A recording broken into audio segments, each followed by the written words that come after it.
اعوذ باللہ السمیع العلیم من الشیطان اللعین الرجیم بسم اللہ الرحمن الرحیم الحمدللہ الاولی فلا شیء قبلہ والآخری فلا شیء بعدہ والظاہری فلا شیء فوقہ والباطنی فلا شیء دونہ الحمدللہ الذی نور قلوبنا بنور ولایت المعصومین علیہم السلام والصلاة والسلام علی النبی الامی العربی الابتہی الہاشمی القرشی المکی المدنی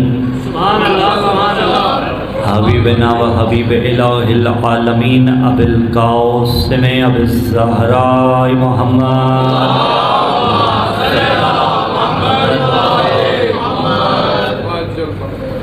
ثم الصلاة والسلام علی السید المطہر والامام المظفر والشجاع الغضنفر ابی الشبیر والشبر قاسم طوبہ وسکر اشجع المتین اشرف المقین العالم المبین الناصر المعین الولی الدین الوالی الولی السید الرضی الامام الوسیع الحاکم بالنصر الجلی المحیص الصفی مظہر العجائب ومظہر الغرائب ومفرق القطائب والشہاب الساکب نقطۃ دائرۃ المطالب اسد اللہ الغالب مطلوب کل طالب غالب علی کل غالب علی ابن ابی طالب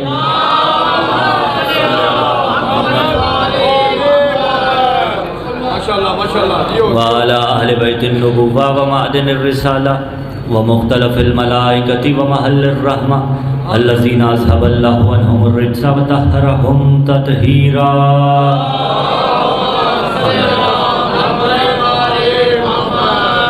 ولعنة الله على جميع أعدائهم من يوم انعقاد نطفتهم إلى قيام يوم الدين أما بعد قال اللہ تبارک و تعالی فی کتاب اللہ الناطق والقرآن الصادق والنور الساطع بسم اللہ الرحمن الرحیم ولا تقولوا لمن يقتل في سبيل الله اموات بل احیاء ولکن لا تشعرون صدق اللہ العلی العظیم اللہم صل علی امیر المؤمنین وارث النبیین کامل الملحدین یاسوب المسلمین نور المجاہدین زین العابدین تاج الوقائین اصبر الصابرین افضل القائمین قاتل الناکسین والقاسطین والمارکین فاتح البدر والعہد والخیبر والخندق الذی هو عین اللہ وجہ اللہ جنب اللہ لسان اللہ ید اللہ الذی قیل فی شانہ النظر الی وجہ علی عبادہ حب علی عبادہ ذکر علی عبادہ مومن و منافق کی پہچان ماؤں کی طہارتوں کا اعلان حیدری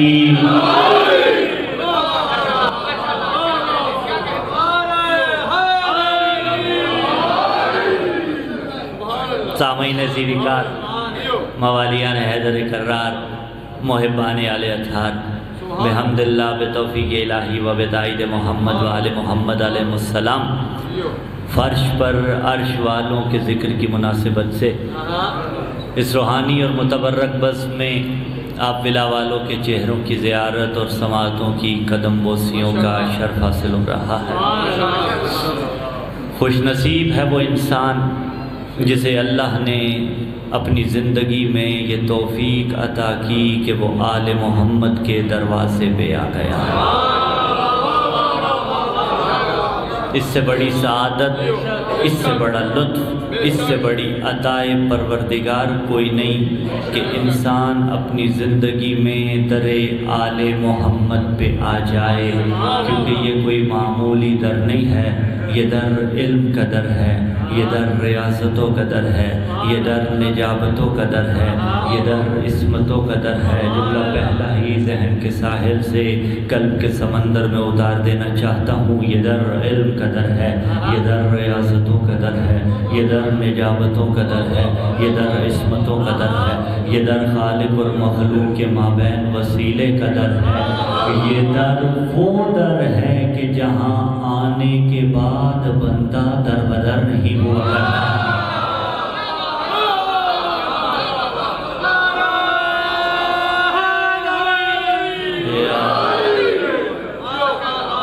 یہ در انسان کو اپنے مقصد حیات سے ملاتا ہے، یہ در انسان کو زندگی جینے کا سلیقہ سکھلاتا ہے، یہ در انسان کو خداوند متعال کا قرب بتاتا ہے۔ دین ملا تو اس در سے ملا، شریعت ملی تو اس در سے ملی، پروردگار ملا تو اس دروازے سے ملا، نبوت ملی تو اس دروازے سے ملی، قرآن ملا تو اس دروازے سے ملا، اور یہ وہی دروازہ ہے کہ جس دروازے پہ آنے والا سلمان بنتا ہے، اور معمولی نہیں، سلمانوں منا اہل البیت بنتا ہے۔ جو اس در پہ آئے، آپ کا معیار سماعت بہت بلند ہے، عباس بھائی بڑے بھائی کی حیثیت رکھتے ہیں، اللہ ان کی عزتوں میں اضافہ فرمائے، ان کی زبان میں مزید تاثیر عطا فرمائے۔ اگرچہ پہلے بھی کافی مرتبہ انہوں نے دریافت کیا لیکن آنے کا اتفاق نہیں ہوا، لیکن اللہ رب العزت کی توفیق شامل حال ہوئی، آپ کے چہروں کی زیارت ہوئی۔ لیجئے مولانا بھی چل کے آگے، ماشاءاللہ بستی کاٹیاں سے پیر محل کا سفر وہ 15-20 کلومیٹر تو بنتا ہے، زحمت فرمائی، کمالیہ سے کچھ عزیزان تشریف فرما ہے، پیر محل کے صاحبان ولایت تشریف فرما ہے، معرفتیں آپ کی بڑی بلند ہیں۔ میں نے آپ کے معیار سماعت کو پہلے 2 جملوں میں ہی پرکھ لیا، تو اب آپ کے معیار سماعت کی بلندی کو دیکھتے ہوئے میں جملہ آپ کی سماعتوں کی نظر کرنے لگا ہوں۔ اس در پہ آنے والا سلمان بنتا ہے، اور جو اس در کو چھوڑ دے وہی تو شیطان بنتا ہے۔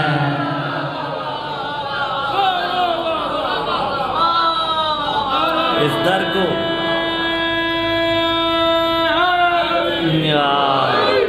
اس در کو چھوڑ دینے والا ابلیس بنتا ہے، اس در کو چھوڑ دینے والا شیطان بنتا ہے، اس در کو چھوڑ دینے والا لعنت کا حقدار قرار پاتا ہے، اور جو اس در پہ عاجزی کے ساتھ جھک جائے، وہ دنیا سے چلا بھی جائے تو مجلس کی صورت میں اس کا نام باقی رہتا ہے۔ دیکھیے بہت سی مناسبتیں یکجا ہو گئی، اگرچہ مجلس ترحیم ہے، 29 شوال گزری ہے، روز میلاد سید البطحا، محسن اسلام، مربی رسول اللہ، بابا علی، ہاں رسول اعظم کے چچا سرکار ابو طالب علیہ السلام کا میلاد مسعود ہے، اور چاند نہیں ہوا، یکم ذیقعد کی آمد بھی ہے، ہو گیا چلیے آپ سب کو ولادت بسعادت بھی مبارک ہو حضرت سیدہ معصومہ قم صلوات اللہ علیہ کی صلی اللہ محمد۔ تو اب اتنی ساری مناسبتیں ہیں، اور میں انشاءاللہ العزیز چاہوں گا کہ مجلس ترحیم کا عنوان بھی فراموش نہ ہو، اور ان معصومین ہستیوں کا تذکرہ بھی ترک نہ ہو، تو اسی جہد کے ساتھ چلتے ہوئے معروضات آپ کی سماعتوں تلک پہنچاؤں گا۔ یہ ہے مجلس ترحیم، یعنی ایک چلا گیا، جو گیا اس کا جانا حق تھا۔ ابھی ہم تذکرہ کر رہے تھے مرحوم کے متعلق، تو جوان موت تھی، اللہ حوصلہ دے سہنے کا۔ جو گیا وہ ہم سے بہتر جگہ پہ چلا گیا، جو موجود ہیں اس کی نسبت، اگرچہ رک کے جملہ پیش کروں ادب کی منزل پہ، جس ماحول میں آپ اس وقت ہیں، یہ ماحول کوئی معمولی ماحول نہیں، جنتی ماحول ہے، یہ فضا جنت کی فضا ہے، یہ انوائرمنٹ جنتی انوائرمنٹ ہے، لیکن جانے والے وہ سرخرو ہوئے، جو باقی ہیں وہ امتحان کی زد پہ ہیں، انہی کو امتحان کی منزل میں کامیاب قرار دینے کے لیے جو مجلس عزا رکھی جاتی ہے اسے مجلس حسین ابن علی کہا جاتا ہے۔ یہی حق تھا اس جملے کو وصول فرمانے کا، اتنا ہی استقبال بنتا تھا، اللہ آپ کی عزتوں میں اضافہ فرمائے۔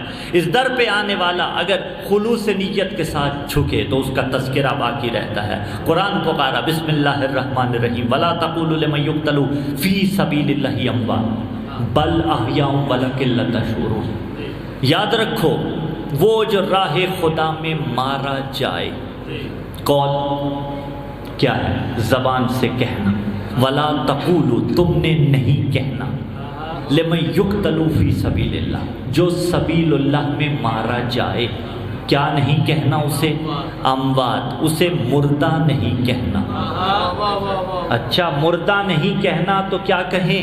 کہا بل احیاء، اسے مردہ نہیں زندہ کہنا۔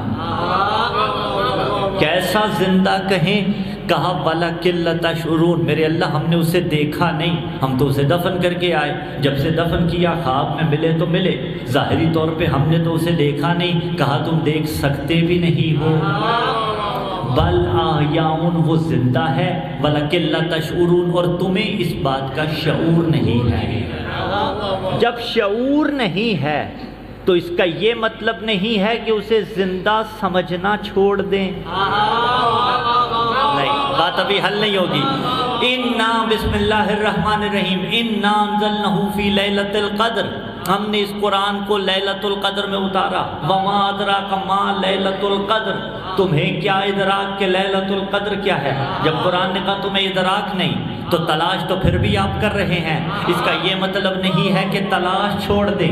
اعمال 19 کی رات، 21ویں کی رات، 23ویں کی رات پھر بھی آپ نے کرنے ہیں، لیکن آپ کو ادراک ہی نہیں ہے کہ لیلۃ القدر کیا ہے، لیکن اپنی عقل کے مطابق آپ کو سٹرگل تو کرنی ہے۔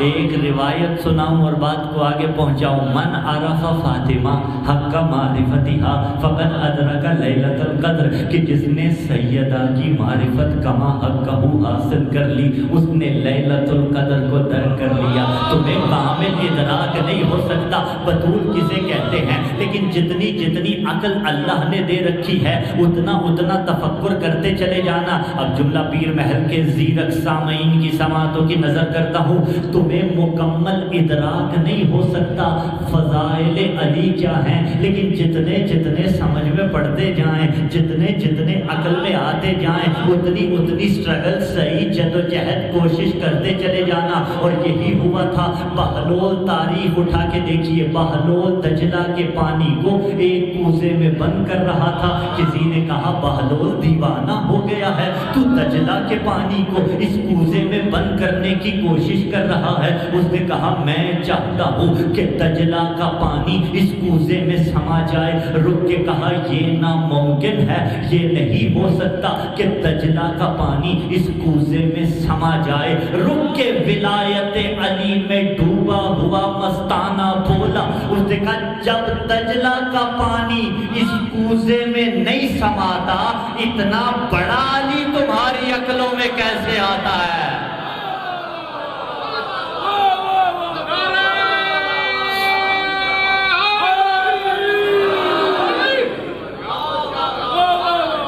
تمہیں ادراک نہیں ہے، تو جب ادراک نہیں ہے اس کا یہ مطلب نہیں ہے چھوڑ دیا جائے۔ عزیزان ذیبکر بل احیاء، وہ زندہ ہے، تم اس بات کا شعور نہیں رکھتے۔ یعنی توہین نہیں کی قرآن نے یہ کہہ کے، البتہ قرآن نے کہا تمہیں شعور نہیں ہے۔ چلیے ایک اور آیت پڑھ کے بات کو آگے بڑھاتا ہوں، سورہ آل عمران، یہ سورہ بقرہ کی آیت نمبر 156 ہے۔ سورہ آل عمران کی آیت 169 میں اسی مزاج کی آیت ہے، لیکن کچھ الفاظ کا تغیر و تبدل وہاں پر ہے۔ وہاں پکارا بسم اللہ الرحمن الرحیم وَلَا تَحْسَبَنَّ الَّذِينَ قُتِلُوا فِي سَبِيلِ اللَّهِ أَمْوَاتًا، وہ جو راہ خدا میں مارا جائے، وہ جو سبیل اللہ میں مارا جائے، بل احیاء عند ربہم یرزقون، تم نے اسے مردہ نہیں کہنا۔ تم یہ گمان کرتے ہو کہ جو راہ خدا میں مارا گیا وہ مردہ ہے؟ نہیں، وہ مردہ نہیں، بل احیاء عند ربہم یرزقون، وہ زندہ ہے اور اپنے رب کے حضور سے رزق پا رہا ہے۔ کیسا رزق پا رہا ہے؟ اسے یہ والا تبرک نہیں مل رہا، یہ چاول نہیں مل رہے، اسے یہ روٹی نہیں مل رہی، وہ رزق پا رہا ہے۔ ہمارا مسئلہ یہ ہے، ہم نے رزق کو اتنا محدود کیا، اتنا گھٹایا، یعنی ہم رزق کے معاملے میں مقصر ہیں۔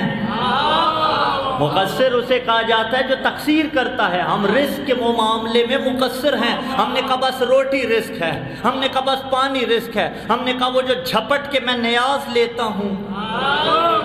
ابھی 2 ماہ رہ گئے ایام اعزا میں، جتنا اللہ نے آپ کو دے رکھا ہے آپ لٹائیں گے، ہم بھی لٹانے والوں میں سے، ہم بھی بانیان میں سے ہیں، ہم لگاتے ہیں، جتنا لگائیں گے اللہ 14 کے صدقے اس سے ڈبل عطا کرے گا۔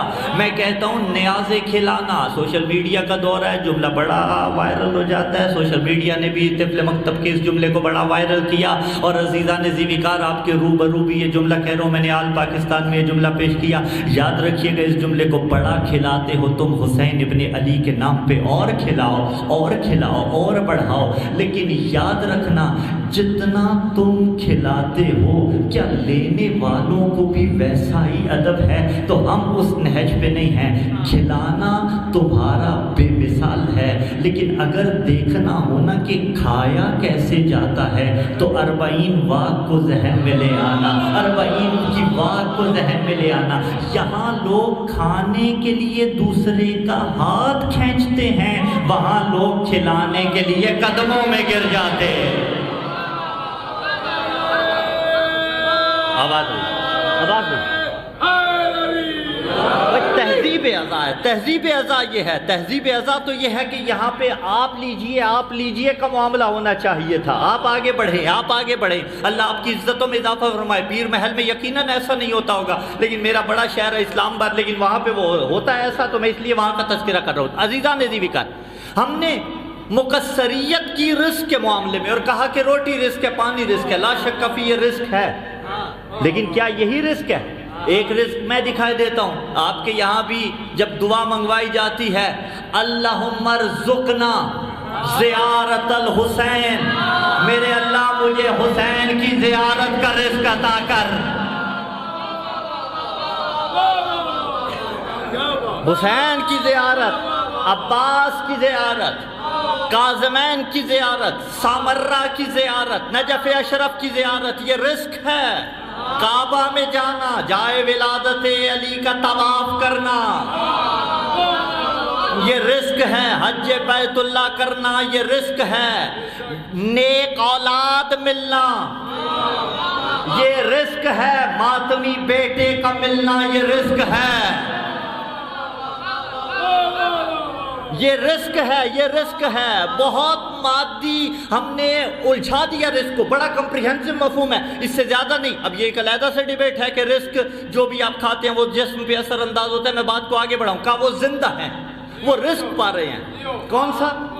پھل کیلے فروٹ نہیں، مانوی رزق ان کو جو مل رہا ہے، تمہیں اس کا اندازہ ہی نہیں، تمہیں ادراک ہی نہیں ہے، تم شعور ہی نہیں رکھتے۔ اتنی بات تو طے ہو گئی کہ ہمیں ادراک نہیں ہے، اتنی بات تو طے ہو گئی وہ زندہ ہے، ہمیں نظر نہیں آ رہا، اسے رزق بھی مل رہا ہے، اس کا مسئلہ حل ہے۔ کس کو مل رہا ہے رزق؟ کس کو خداوند متعال زندہ کہہ رہا ہے؟ وَلَا تَقُولُوا لِمَنْ يُقْتَلُ فِي سَبِيلِ اللَّهِ، جو سبیل اللہ میں مارا جائے۔ وَلَا تَحْسَبَنَّ الَّذِينَ قُتِلُوا فِي سبیل اللہ، جو سبیل اللہ میں مارا جائے۔ اب سبیل کا ترجمہ آپ نے کرنا ہے اور بات حل ہو جائے گی، آگے بڑھ جائے گی۔ سبیل اللہ کیا مطلب؟ اللہ کی راہ میں، راہ کو تھوڑا اور آسان کریے، اللہ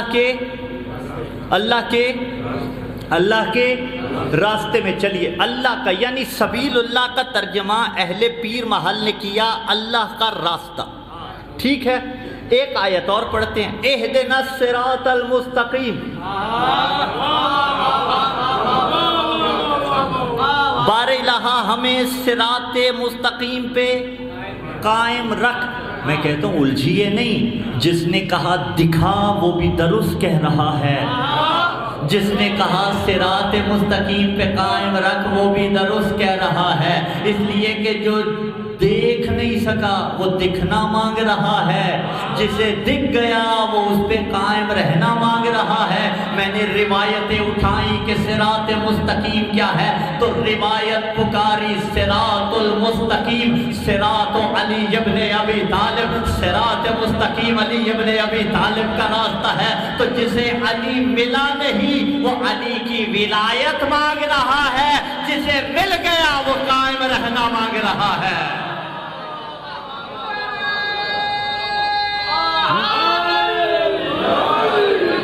عزیزان ذوالفقار، اللہ آپ کی عزتوں میں اضافہ فرمائے، اور میں جملہ یہاں رک کے پیش کرتا ہوں۔ علی نبی نے دیا تھا یا نہیں دیا تھا؟ دکھایا تھا۔ اچھا چلیے رک کے جملہ پیش کریں، دکھایا تھا بازو پہ بلند کر کے، ہاں۔ اور عزیزان ذوالفقار، چلیے ہم نے شجاعت مصطفیٰ سنی ہی نہیں ہے، ہم نے نبی کی شجاعت سنی ہی نہیں ہے، اس لیے کہ جو ید اللہ ہاتھوں میں قوت ربانیہ سے باب خیبر کو اکھاڑے اسے علی ابن ابی طالب کہا جاتا ہے۔ اب تمہاری بحث اپنی جگہ کتنے بندے مل کر اس کو اٹھاتے تھے، لیکن اتنا تو ہے ایک بندے کے بس کی بات نہیں تھی، اگر ہوتی تو بڑے بڑے گئے تھے، کیا اکھاڑا انہوں نے؟ نہ خیبر اکھاڑا، نہ وہ مرحب کو پچھاڑ سکے تھے۔ تو جو اپنے اللہ والے ہاتھ سے باب خیبر، میں شجاعت مصطفیٰ بتانے لگا ہوں، جو باب خیبر کو اکھاڑے اسے علی ابن ابی طالب کہا جاتا ہے، اور جو غدیر میں اسی علی کو بلند کرے اسے مصطفیٰ۔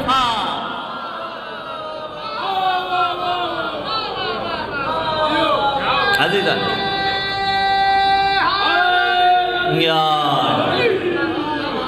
شجاعت مصطفیٰ ہے، شجاعت بھائی علی کو اپنے کاندھوں پہ رسول نے سوار کروایا تھا، برعکس کیوں نہیں ہوا تھا؟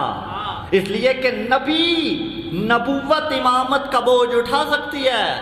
اب پتہ چلا کہ علی کو کتنا چھوٹا مانتے ہیں مصطفیٰ سے، لیکن جتنا جملہ رک کے پیش کروں، جتنا علی کو مصطفیٰ سے چھوٹا مانتے ہیں اتنا بعد از مصطفیٰ سب سے بڑا بھی مانتے ہیں۔ نہ جملہ رک کے جملہ پورا وصول فرمائیے گا۔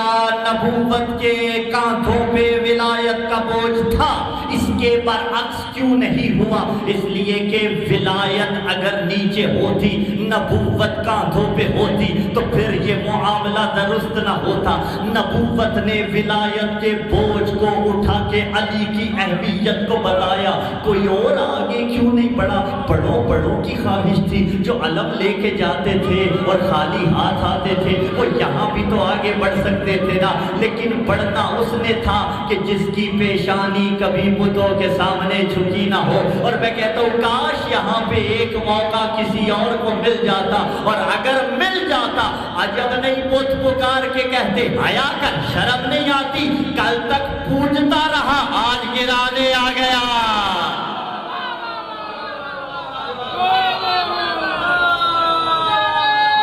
مل کے حیدری آپ کی کرم اللہ وجہ، کرم اللہ وجہ درست نہیں ہے، کرم اللہ تشدید کے ساتھ، جس کی پیشانی پہ اللہ نے کرم کیا ہے کہ وہ پیشانی کبھی بھی بتوں کے سامنے نہیں جھکے۔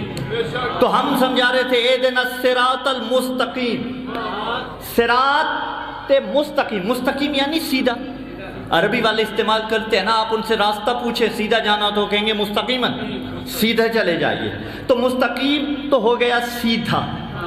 صراط کیا ہے؟ راستہ۔ صراط اللہ کیا ہے؟ اللہ کا راستہ۔ پیر محل والو تقریر آگے بڑھ رہی ہے، سبیل اللہ کیا ہے؟ جہاں سبیل کہا وہاں صراط کیوں نہیں کہا؟ جہاں صراط کہا وہاں سبیل کیوں نہیں کہا؟ بھائی وہ کہہ سکتا تھا یا نہیں کہہ سکتا تھا؟ متکلم تھا مقام بیان میں، وہ سبیل کی جگہ صراط لگاتا، صراط کی جگہ سبیل لگاتا۔ بھئی متکلم کا مقام بیان میں ہونا یہ ہوتا ہے، میں کلام کر رہا ہوں، میں متکلم ہوں، میں جہاں چاہوں الفاظ کو موڑ دوں، جس جانب چاہوں رخ تقریر کر دوں، جیسے چاہوں آپ کو میں اپنے الفاظ کے موتیوں کی لڑی میں پرو دوں، آپ کے اذہان کو، آپ کے قلوب کو اس جانب کر دوں۔ لیکن جب میں متکلم ہوں، یہ ہے مقام بیان میں ہونا متکلم کا، یعنی کلام کرنا۔ اللہ بھی متکلم ہے، آل محمد بھی متکلم ہے، البتہ اس کا متکلم ہونا اور ہے، ان کا متکلم ہونا اور ہے۔ ایک جملہ سماعت فرمائیے گا، مجھ سے پہلے عباس سیزی صاحب پڑھ رہے تھے، اللہ ان کی زبان میں مزید تاثیر عطا فرمائے۔ اگرچہ یہ سر میں پڑھ رہے تھے لیکن متکلم تو تھے نا، بھئی تھے یا نہیں تھے؟ آپ جو علی کے نام کے نعرے لگا رہے ہیں، آپ متکلم ہیں یا نہیں ہیں؟ اچھا چلیے رک کے جملہ پیش کر دیتا ہوں. یہ میرے اور آپ کے مولا علی ہی کا فرمان ہے. مولا فرماتے ہیں تکلموا تعرفوا، بولو تاکہ پہچانے جاؤ. فإن المرء محبوب تحت اللسان، علی فرماتے ہیں بندہ اپنی زبان کے نیچے چھپا ہوتا ہے.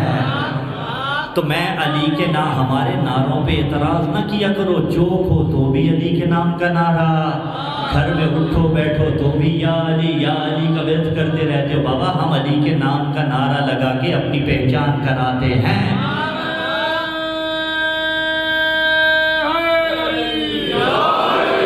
ہم علی کے نام کے نعرے لگا کے بتاتے ہیں کہ ہماری زبان کی حقیقت کیا ہے، ہمارے قلب کو کس کے نام سے تسکین ملتی ہے.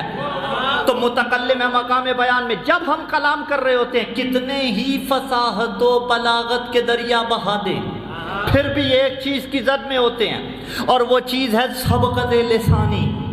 سبقت لسانی یعنی سبقت لسانی یعنی کیا؟ سبقت لسانی عین ممکن ہے جہاں زیر پڑھنی ہو وہاں زبر پڑھ دیں، جہاں زبر پڑھنی ہو وہاں زیر پڑھ دیں، جہاں 29 ذیقات کہنا ہو وہاں 30 ذیقات کہہ دیں، جہاں 13 رجب کہنا ہو وہاں 3 شعبان کہہ دیں. اگر کوئی سبقت لسانی کرے تو اس نے غلطی نہیں کی، لیکن کلام کے حسن کو کم کر دیا. آپ میری ساری تقریر بھول جائیں مجھے افسوس نہیں ہوگا، لیکن اگلی ملاقات تک میرے اس جملے کو کبھی فراموش نہ کیجیے گا. اپنے عقیدوں کے دامن میں باندھ کے یہ جملہ لے جائیے گا. ہم جب کلام کرتے ہیں تو سبقت لسانی کی زد پہ ہوتے ہیں. آؤ تمہیں معصوم کی تعریف بتاؤں. معصوم اسے کہتے ہیں کہ جب بولتا ہے، جب کلام کرتا ہے، غلطی تو دور کی بات سبقت لسانی بھی نہیں کرتا. اللہ اکبر. اسلام کا دائرہ ہے، صراط کل دین ہے. اسی لیے کہا صراط مستقیم ولایت علی ابن ابی طالب ہے، یعنی پورے اسلام کو ولایت علی کہا جاتا ہے. پورے اسلام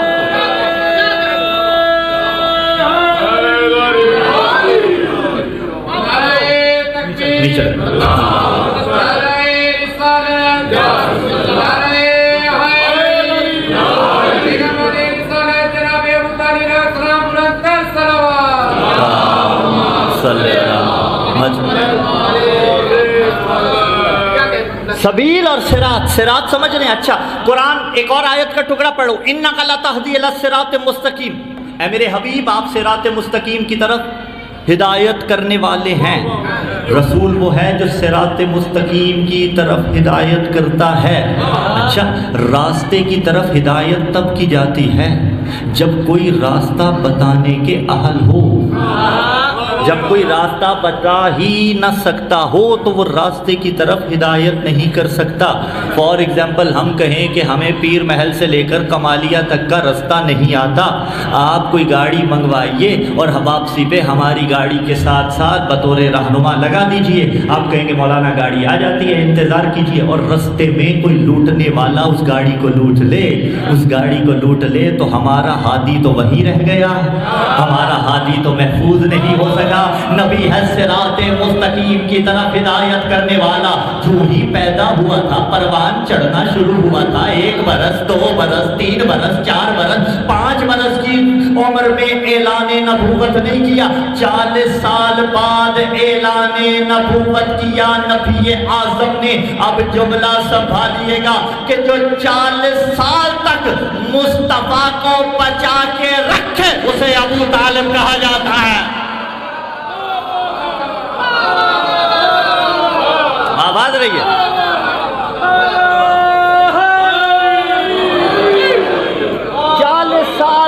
40 سال تک. اور کل رات یہ جملہ میں نے لکھا کہ آپ تاریخ اٹھا کے دیکھیے. حضرت ابو طالب علیہ السلام کی ولادت وسادت 35 سال پہلے ہے رسول کے دنیا میں آنے سے.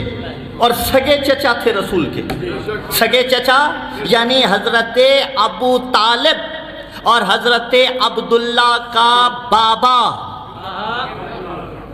جناب عبد المطلب صلوات اللہ علیہ. سگے چچا کا رشتہ لیکن بھتیجا سمجھ کے نہیں پالتا رہا، بھتیجا۔ اور اس کی مثال بحیرہ راہب کا وہ واقعہ ہے جب اس نے کہا یہ وہی ہے کہ جس کی بشارت ہماری کتابوں میں موجود ہے۔ 35 برس پہلے رسول اعظم سے دنیا میں آئے ہیں اور بعثت کے 10ویں سال دنیا سے گئے ہیں۔ تاریخ اس جہت سے بھی سماعت فرمائیے گا، کتنے برس کی مائیت بنی؟ 50 سال، 50 سال کی مائیت تھی۔ 50 سال حضرت ابو طالب مصطفیٰ کے ساتھ رہے ہیں، لفظ بدل دوں، مصطفیٰ ابو طالب کے ساتھ رہے ہیں۔ عزیزان گرامی قدر، 50 برس جس کا ساتھ مصطفیٰ کے رہا ہو، اس کی ذات کو متہم بالکفر کرنا یہ کائنات کا غلیظ ترین جھوٹ ہے، یہ کائنات کا بدترین جھوٹ ہے۔ علم یجد کا یتیمم فآوا، جس کے فعل کو اللہ نے اپنا فعل کہا۔ عزیزان گرامی قدر، حضرت ابو طالب، ناموں کے متعلق اختلاف، لیکن جو بھی ہو، عمران کو مانیے یا کسی اور نام کو مانیے، اتنا طے ہے شخصیت وہی ہے۔ ابو طالب یعنی طالب کا بابا۔ کتنے بیٹے؟ طالب، عقیل، جعفر، علی۔ کس انداز میں پروان چڑھایا؟ میں نے تاریخ کے اندر جملہ پڑھا کہ ابو طالب دسترخوان بچھاتے تھے، اگر اپنے بچے آ بھی جاتے تو کہتے ابھی کھانا شروع نہیں کرنا، مصطفیٰ کو آنے دو، مصطفیٰ کو آنے دو، مصطفیٰ کو آنے دو۔ پھر آپ نے سن رکھا ہے شیب ابی طالب میں کیا کرتے تھے؟ نبی کو اٹھاتے تھے، اپنے بچوں کو۔ اب تمہیں پتہ چلا علی ہجرت کی رات اطمینان سے کیوں سویا تھا۔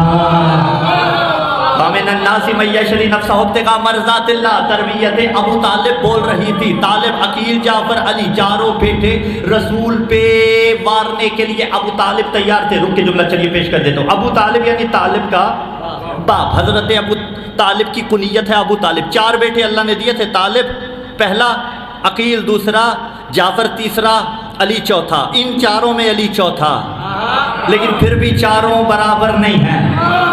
چاروں بیٹے ابو طالب کے، چاروں کی ماں ایک ہے حضرت فاطمہ بنت اسد صلوات اللہ علیہا، لیکن ممبر کی بلندی سے یہ طفل مکتب بڑی ذمہ داری کے ساتھ مکتب کی ترجمانی کرتے ہوئے آپ کے مکتب کا ادنا سا طالب علم ہونے کی حیثیت سے جہاں جہاں تک آواز جا رہی ہے وہاں وہاں تک اپنی بات پہنچانا چاہتا ہے۔ جاؤ تاریخ کی کسی پھٹی سے پھٹی کتاب میں یہ جملے دکھا دو کہ کسی مورخ نے لکھا ہو طالب اور علی برابر تھے، کسی تاریخ لکھنے والے نے لکھنا ہو عقیل اور علی برابر تھے، کسی نے یہ تحریر کیا ہو جعفر اور علی برابر تھے۔ ہم نے کہا بیٹے سارے ابو طالب کے تھے، بچے سارے فاطمہ بنت اسد کے تھے، تو جواب یہ آئے گا نہیں، طالب علی جیسے نہیں، عقیل علی جیسے نہیں، جعفر علی جیسے نہیں۔ تو یہی تو جملہ پہنچانا ہے، جب ابو طالب کے اپنے بچے علی جیسے نہیں تو جن کے باپ نہ ملتے ہو وہ علی جیسے کہتے ہیں۔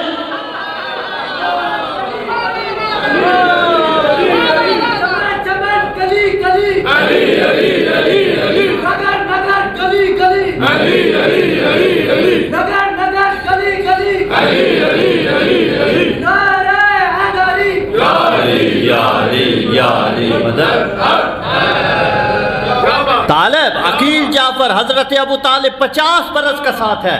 علی گھر آتے ہیں، روایتیں اٹھا کے پڑھیے عزیزان گرامی قدر، علی گھر آتے ہیں، بابا کو بتاتے ہیں میں نے رسول کے ساتھ نماز پڑھی ہے، تو کہتے تھے کبھی اس کا ساتھ نہیں چھوڑنا ہے۔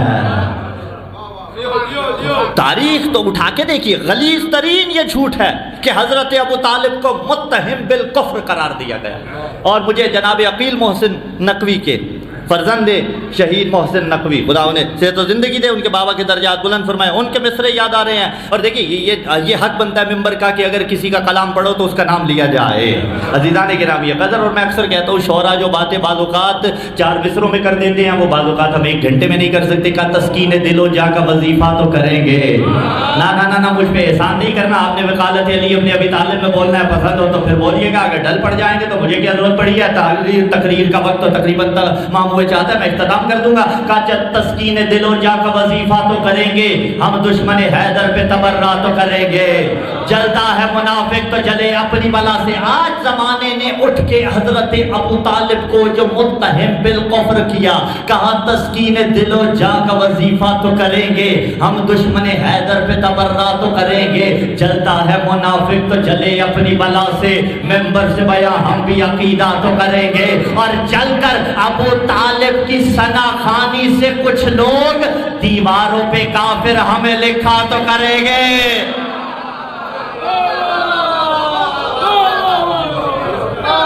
مل کے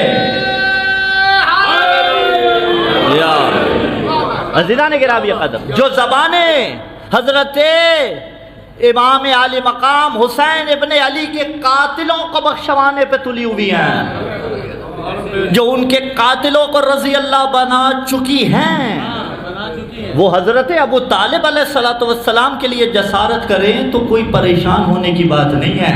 اور جس نجس زبان پہ یزید رضی اللہ ہو, ہمیں اس سے ابو طالب کا اسلام سننا بھی نہیں ہے. حضرت ابو طالب علیہ السلام, عزیزان تاریخ اٹھا کے دیکھیے, خطبہ نکاح پیغمبر اسلام دیکھیے, زمخشری نے بھی لکھا, اہل سنت کا بہت بڑا نام ہے, آلوسی نے بھی لکھا. اب عرض میں کاملا نہیں کر سکتا, وقت نہیں ہے, لیکن ایک جملہ فقط اس کا پڑھنا چاہتا ہوں. پہلا جملہ, جب خطبہ نکاح حضرت ابو طالب علیہ السلام نے مصطفیٰ کا پڑھا تو کیا جملے ارشاد فرمایا, بسم اللہ الرحمن الرحیم. میں زمخشری, میرا نام نہیں ہے, آلوسی تشیع کا نام نہیں ہے, اہل سنت کی یا معتبر حوالے ہے, تفسیر آلوسی اٹھا کے دیکھیے, انہوں نے بھی اس جملے کو کوٹ کیا حضرت ابو طالب کے, کہ خطبہ نکاح پڑھا اور پہلا جملہ پڑھا, بسم اللہ الرحمن الرحیم, الحمدللہ الذی جعلنا من ذرع ابراہیم وذریۃ اسماعیل. کہا الحمدللہ. مجھے تو پتا نہیں ہے, میں تو ادنا سا طالب علم ہوں. جاؤ عالم اسلام کے ان بڑے بڑے علماء سے, ان مفتیان کرام سے فتویٰ لو, ان کے سروں پہ قرآن رکھو اور قرآن رکھ کے پوچھو کہ جب حضرت ابو طالب نے کہا الحمدللہ, اس وقت کیا قرآن نازل ہوا تھا؟ تو جواب آئے گا قرآن نازل نہیں ہوا تھا. میں نے کہا مولانا پھر یہیں پہ رہنا, جو قرآن کے نازل ہونے سے پہلے اللہ کا شکر کرنا سکھائے اور اس کا شکر اسے اتنا پسند آئے کہ اسے قرآن کی آیت بنائے, اسے ابو طالب.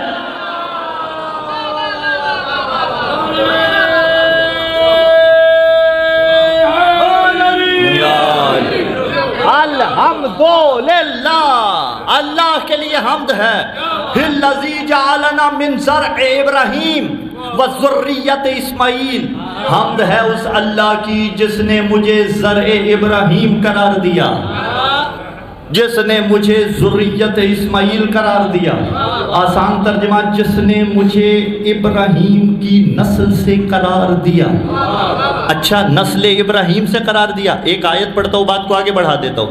جس وقت حضرت ابراہیم اور حضرت اسماعیل خانہ خدا کی دیواریں بلند کر رہے تھے تو دعا کر رہے تھے. اب چلیے ایک آیت اور بڑھا دیتا ہوں. بسم اللہ الرحمن الرحیم, وَإِذْ يَرْفَعُ إِبْرَاهِيمُ الْقَوَاعِدَ مِنَ الْبَيْتِ وَإِسْمَاعِيلُ رَبَّنَا تَقَبَّلْ مِنَّا إِنَّكَ أَنْتَ السَّمِيعُ الْعَلِيمُ. میرے اللہ ہماری محنت کو قبول فرما.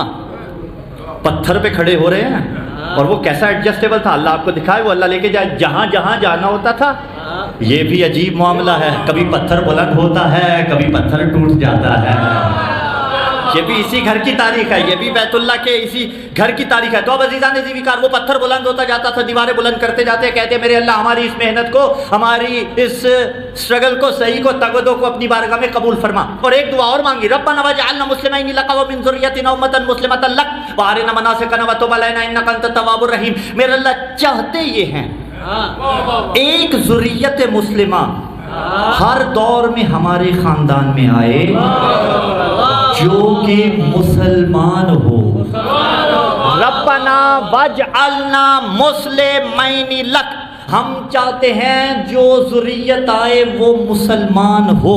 تو یہ حدیث نہیں کہ الزام ضعف لگا دیا جائے, یہ حدیث نہیں کہ علم رجال کی لیبارٹری میں جا کے, علم حدیث کی لیبارٹری میں جا کے آپ حدیث کے متن پہ بحث کریں, آپ حدیث کو نقل کرنے والے روات پہ بحث کریں, آپ کہیں کہ حدیث ضعیف ہے, آپ کہیں کہ سلسلہ سند منقطع ہے, آپ کہیں کہ نہیں یہ تمہاری کتابوں میں ہے ہماری میں نہیں ہے, یہ تو نص قرآنی ہے اور نص قرآنی کے مطابق کہہ رہا ہے ابراہیم و اسماعیل کہ ہماری نسل میں نان مسلم کو نہ قرار دینا، اور نبی نے فرمایا تھا میں اپنے جد حضرت ابراہیم کی دعا کا نتیجہ ہوں۔ تو پتہ چلا یہ جو سارا سلسلہ تھا آدم سے لے کے محمد تک، اس سلسلے میں کوئی بھی نان مسلم نہیں ہے۔ سلسلہ حضرت آدم علیہ السلام سے چلا تھا، ہوتے ہوتے حضرت ابراہیم علیہ السلام تک آیا، حضرت ابراہیم علیہ السلام سے منتقل ہوتے ہوئے پیغمبر کی 21ویں پشت حضرت عدنان میں آیا، عدنان سے معاذ میں آیا، معاذ سے نزار میں آیا، نزار سے مضر میں آیا، مضر سے الیاس میں آیا، الیاس سے مدرکہ میں آیا، مدرکہ سے خزیمہ میں آیا، خزیمہ سے کنانہ میں آیا، کنانہ سے نظر میں آیا، نظر سے مالک میں آیا، مالک سے فہر میں آیا، فہر سے غالب میں آیا، غالب سے لوئی میں آیا، لوئی سے کعب میں آیا، کعب سے مرہ میں آیا، مرہ سے کلاب میں آیا،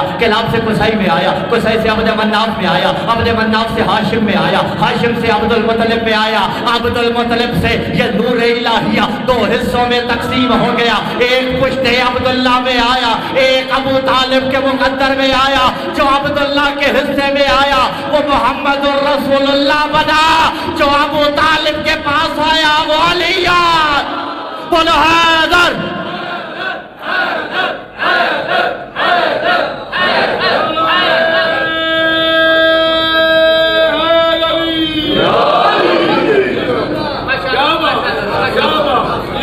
حضرت ابو طالب، ابراہیم کی دعا، ابو طالب کا خطبہ نکاح، پہلا جملہ ملائیے گا، نتیجہ لیجئے گا۔ ابراہیم نے کہا نان مسلم میری نسل میں آنا نہیں چاہیے۔ ابو طالب نے کہا میں ابراہیم کی نسل سے ہوں، کائنات کے سچے نبی کے سامنے کہہ رہے ہیں،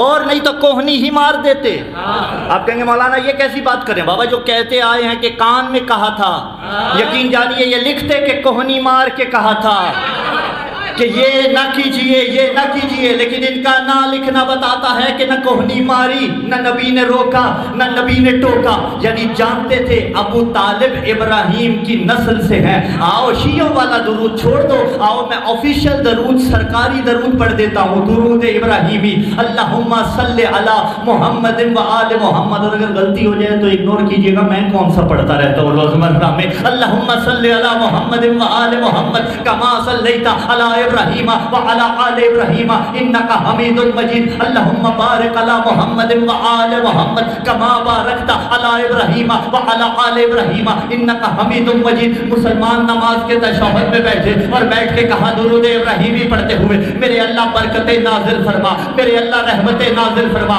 مصطفیٰ پر، مصطفیٰ کی اولاد پر، ویسی برکتیں، ویسی رحمتیں جیسی رحمتیں اور برکتیں ابراہیم پر اور ابراہیم کی اولاد پہ نازل کی تھی۔ پتہ چلا ابراہیم کی اولاد پہ برکتوں کی دعا ہے۔ ابو طالب نے کہا میں ذریت ابراہیم ہوں، تو کہتا ہے ایمان ابو طالب، ایمان ابو طالب، ایمان ابو طالب، جا اپنی قبر کی جہنم میں جا کے جل۔ میں کہتا ہوں عرفان ابو طالب، عرفان ابو طالب، عرفان ابو طالب۔ کون ہے ابو طالب کہ جس پہ نماز میں اگر کوئی درود نہ پڑھے اللہ اس کی نماز قبول نہیں کرتا۔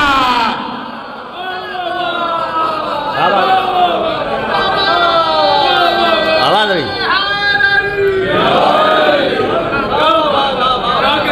عزیزان ذی کا حضرت ابو طالب، اللہ عزتوں میں اضافہ فرمائے، احسان اسلام پہ جس نے کیے عزیزان ذی وقار وہ حضرت ابو طالب ہے، وہ سرکار کی ذات کو بچانے والے، وہ دین مصطفیٰ کا بچانے والے ہیں، جس نے پروان چڑھایا امیر المومنین کو۔ اور یہ جو کربلا میں بنو ہاشم کا تذکرہ ملتا ہے سارے کے سارے نسل ابو طالب سے ہے۔